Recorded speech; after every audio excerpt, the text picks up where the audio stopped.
very happy to have here today Dr. William Chandler, who's a professor of political science at the University of California, San Diego. And the reason why we're really happy to have him here today is because he is a well-regarded expert on the American political process, political parties, and federalism, as well as on Western Europe and Germany in particular. It's a pleasure to be here. The Republicans, and this is not just the Tea Party, but the Tea Party people in particular, made a decision which was that they were going to make the whole campaign about Obama. It was an anti-Obama referendum in their view. That is what they wanted. And indeed, I believe that is what they got to a large extent, and that's why we're seeing the losses that we've seen in Congress, in the congressional votes, and in the state voting for the office of governor and state legislatures. The shift in Congress, first of all, is pretty striking. It's greater than the shift in 1994 when Clinton lost an enormous share of congressional seats and indeed lost control. The Democrats lost control of Congress at that time. So this 94 election is a recent model which seems similar in some respects, but it's not totally similar. 94 was a surprise because the economic climate was not so serious and so devastating.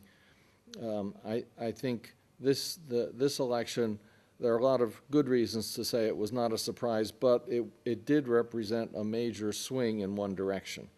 And that is what many times we don't see by these midterm elections.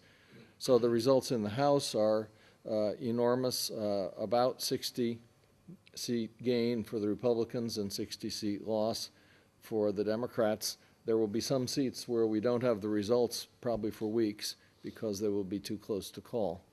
So there'll be a handful out there. But clearly in the House, there's 435 seats. They're all up for re-election every 2 years. There were about 100 that were, as we say, in play. That is, they were close enough to be interesting. Most congressional seats are safe seats. That is, either the Republican Party or the Democratic Party has an overwhelming majority. And of course, this is a function of gerrymandering that we don't have very many competitive seats. So there was far more competition this time than in previous elections.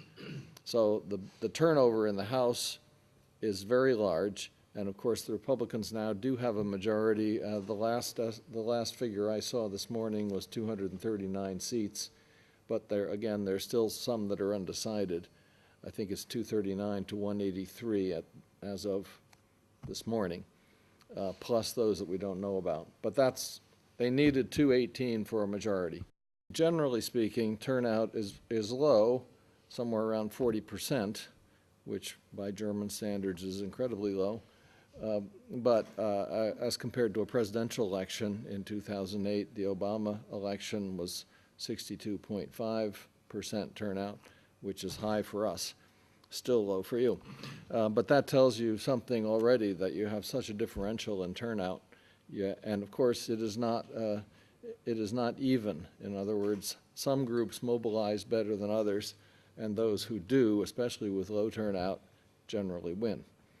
And that's part of the story here, that the Republicans were able to mobilize their base and also capture a fair percentage of independent voters. We don't have data on that just yet, but I know that that's true. And the Democrats were less successful at that. Where the Democrats, I think, can take some solace because they didn't do too badly, and they didn't lose control of the Senate, which of course is crucial. It looks like, again, there's 3 or 4 seats that are undecided, but what we now know, the Democrats have 51 and the Republicans 47. And so this is a flip over of 6 to the Republicans, but that's not enough. Unlike the German parliament, we do not share power in the organization of Congress. So it's a straight majority situation. Whichever party has the majority, even if it's just one vote, controls all the committees and all the chairmanships of all these committees. And the committee structure is very powerful, more powerful than it is here.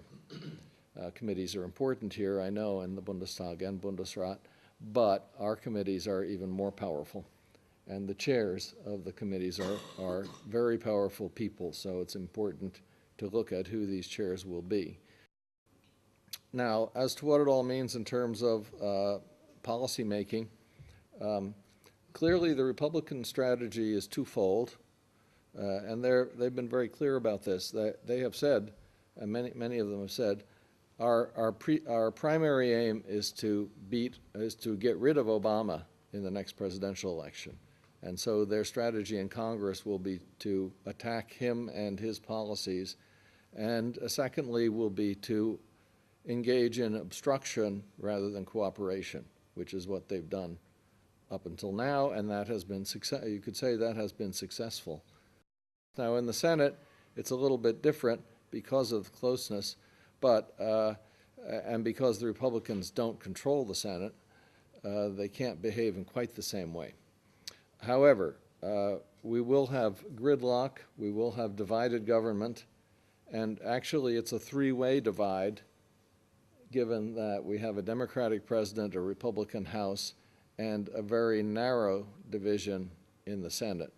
So much of the fighting, this is good for Obama because a lot of the fighting over policy issues will go on between the House and the Senate. And I think this will mean he is freed from using his veto power on occasion because the Senate will act as the first line of defense. If he had lost the Senate, he would have had to use his veto power frequently. And I think American voters don't like presidents who have to veto everything all the time. Now, he'll use it when he has to, but he won't have to use it as much as he would have otherwise.